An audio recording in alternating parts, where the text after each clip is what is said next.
vélo. Oula, j'ai perdu l'avant.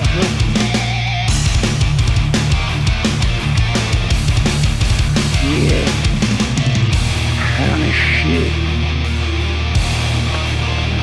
Eh bien bonjour à tous les amis, bienvenue dans cette nouvelle vidéo. Je suis heureux de vous retrouver aujourd'hui. Malheureusement en intérieur, les conditions climatiques extérieures ne me permettent plus de tourner en extérieur pour les conclusions, etc. Là ça y est, l'hiver arrive en France et bon bah c'est coincé, donc on fera maintenant les conclusions en intérieur. Sauf si on a du beau qui revient, mais ça c'est pas fait. On se retrouve aujourd'hui pour la présentation du GF600 de chez GoGoBest. Donc comme d'habitude, un gros carton avec dedans le vélo et tout ce qu'il va falloir pour pouvoir le monter. Donc, à l'ouverture du dit carton, on trouve le vélo qui est correctement attaché à l'intérieur et correctement protégé pour qu'il arrive sans dommage. Tu vas avoir un carton d'accessoires, le chargeur du vélo, etc. Enfin, tout ce qu'il faut pour pouvoir assembler ton vélo. Donc, classiquement, on va commencer par installer la roue avant pour pouvoir poser le vélo sur la béquille. Une fois l'opération terminée, on va pouvoir assembler le cintre. Donc rien de compliqué, tu enlèves les 4 vis de la potence, tu remets les 4 vis de la potence, tu règles ton guidon en hauteur, ce qui te convient. Et puis voilà, t'es prêt, le guidon est installé. Il va falloir installer le garde-boue avant, qui lui n'est pas fixé, et mettre le feu dans le bon sens. Pour la livraison, le feu est protégé, ils le mettent en fait à l'envers pour être protégé en direction du cadre. Une fois ces quelques opérations terminées, pour toute la partie avant, c'est déjà fini. Il va nous rester à assembler les deux pédales sur les manivelles, comme d'habitude, c'est marqué dessus, pédale droite, pédale gauche, avec le sens de vissage, tu peux pas te tromper. Pour terminer le montage complet du vélo, l'installation de la selle, tu la mets à la hauteur que tu souhaites. Sache que la bonne longueur, c'est quand la jambe est presque tendue, quand ta pédale est en bas. Presque tendue. Regarde de plus près le vélo. En fait, on se retrouve avec un cadre en aluminium qui est quand même relativement bien travaillé. Sur le site internet, je me rendais pas vraiment compte. J'avais l'impression que c'était des bouts de tubes tout droit. Non, on a quand même des tubes cintrés, du profilé avec des formes ovoïdes sur toute la boucle arrière. Bref, on a quand même un effort qui est fait sur tout l'assemblage, les matériaux utilisés. Alors on a aussi des décors qui sont un peu partout sur le vélo. Ça participe quand même à égayer un peu le vélo tout simplement. Ça donne une finition quand même relativement sympa. D'un point de vue général, quand on regarde le vélo, il fait quand même costaud, bien massif. Tout simplement, déjà, notamment parce qu'il y a des roues de 26 pouces fat bike, donc évidemment, tu as des pneus énormes. Je précise, je le dis jamais, mais ces pneus sont vraiment ultra légers. Ça roule quand même assez bien, même s'ils paraissent comme ça énormes quand on a des pneus de tracteur, ça reste très léger. Évidemment, le jour où il y aura plus de batterie, ça reste quand même plus dur à pédaler qu'un vélo classique. Centré sur le poste de pilotage, qui est très classique. D'un côté, tu vas avoir le commodo avec tout ce qui va te servir en fait à naviguer dans les menus et pour monter et descendre les assistances du moteur électrique. Au centre, tu vas retrouver un compteur qui est simplement rétroéclairé. Alors, c'est vrai qu'il fait un peu fade quand tu le regardes, mais simplement, ce qu'il faut se dire, c'est quand tu es en extérieur, il y a une bonne luminosité, elle est réglable.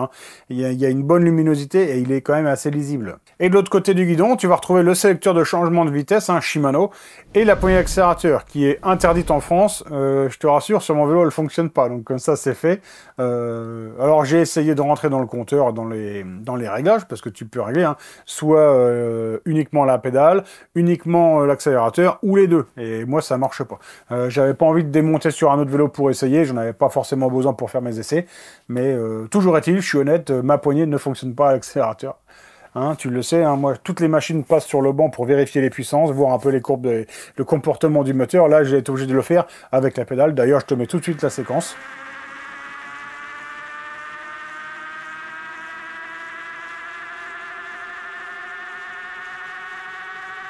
Donc, tu le vois, la pédale, en fait, je tourne, mais je n'accompagne pas le moteur. Moi, je tourne juste pour dire, envoie de la sauce, envoie de la sauce. Et on se retrouve avec une courbe de puissance qui est quand même sympa. On a un cheval, tout rond, mais tu vois une belle courbe bien plate qui tient bien la puissance et surtout une bonne accélération. Donc après, on a une batterie 48 volts 13 ampères. On n'a pas une batterie très puissante.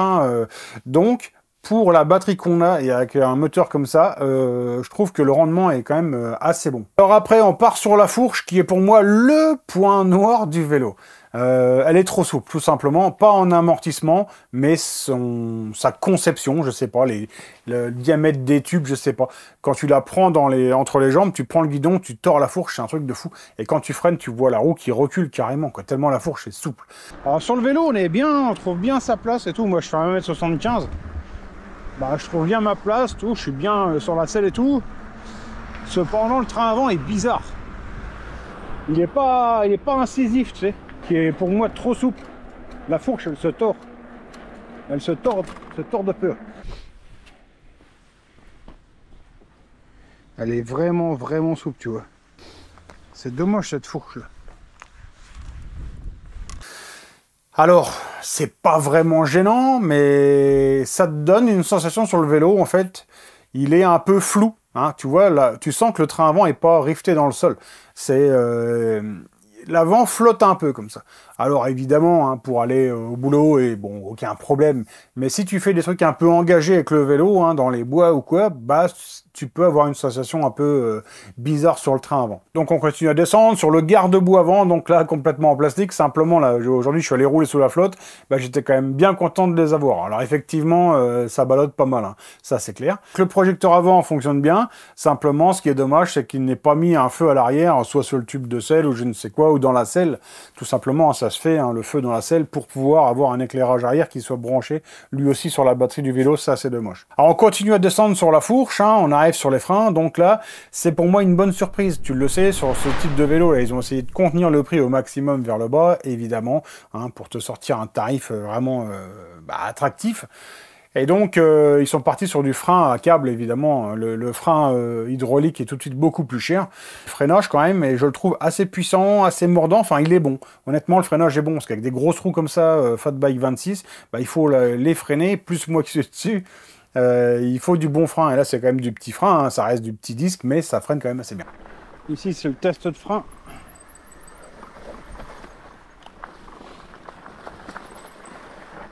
Mais les freins c'est quand même la bonne surprise, parce que pour du frein à câble comme ça, il freine quand même pas trop mal. La garniture a dû être assez bien choisie. Hein, parce que forcément, la puissance de la pince joue un rôle, mais le mordant de la garniture aussi. Et là, honnêtement, ça s'entraîne bien.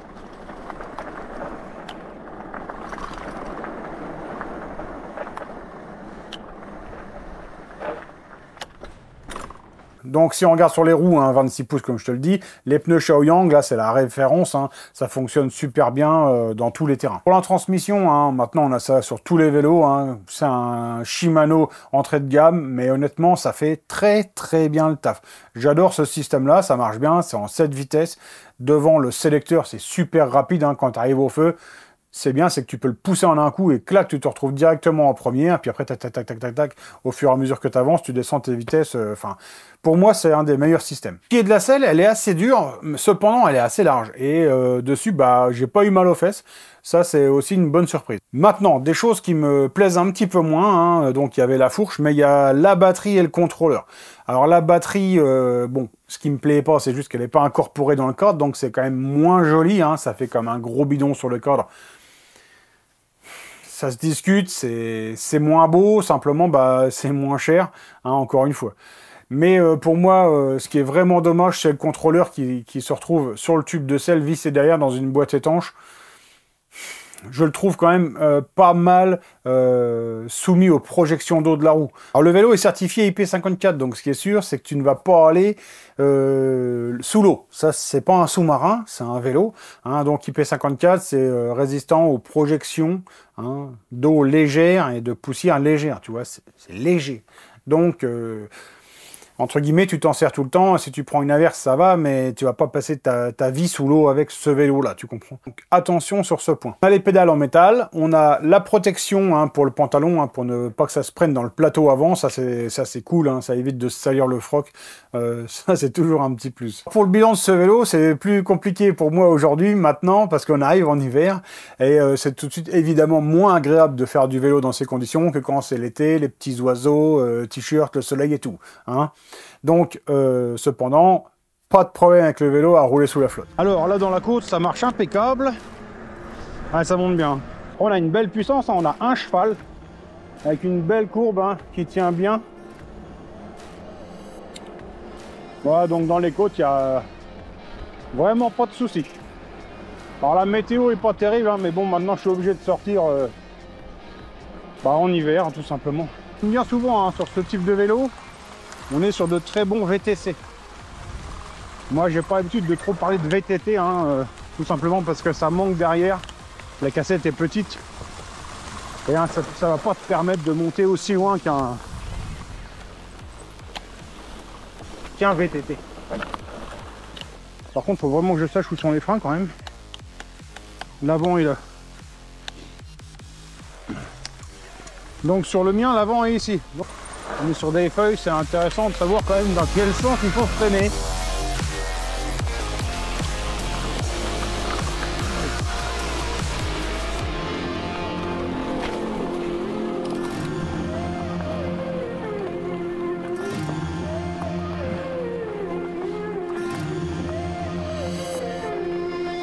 Voilà, alors là, le moteur, c'est pas le plus puissant qu'on ait jamais testé sur la chaîne. Hein. Un cheval. Bon, alors, ça fait le boulot. Hein. Mais c'est sûr que quand on a l'habitude, on veut toujours plus. Voilà, j'ai ma piste cyclable.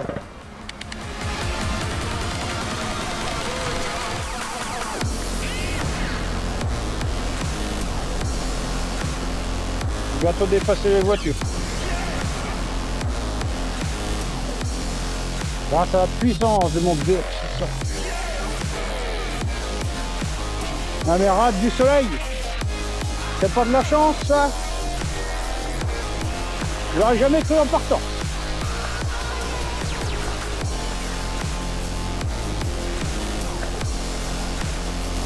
Ah, les garde-boue font...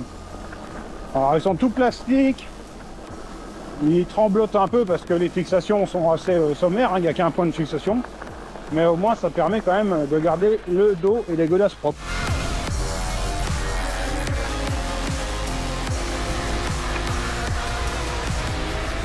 On va s'intéresser aux vitesses, sachant que moi il est débridé. Tout simplement tu appuies sur le bouton plus et moins.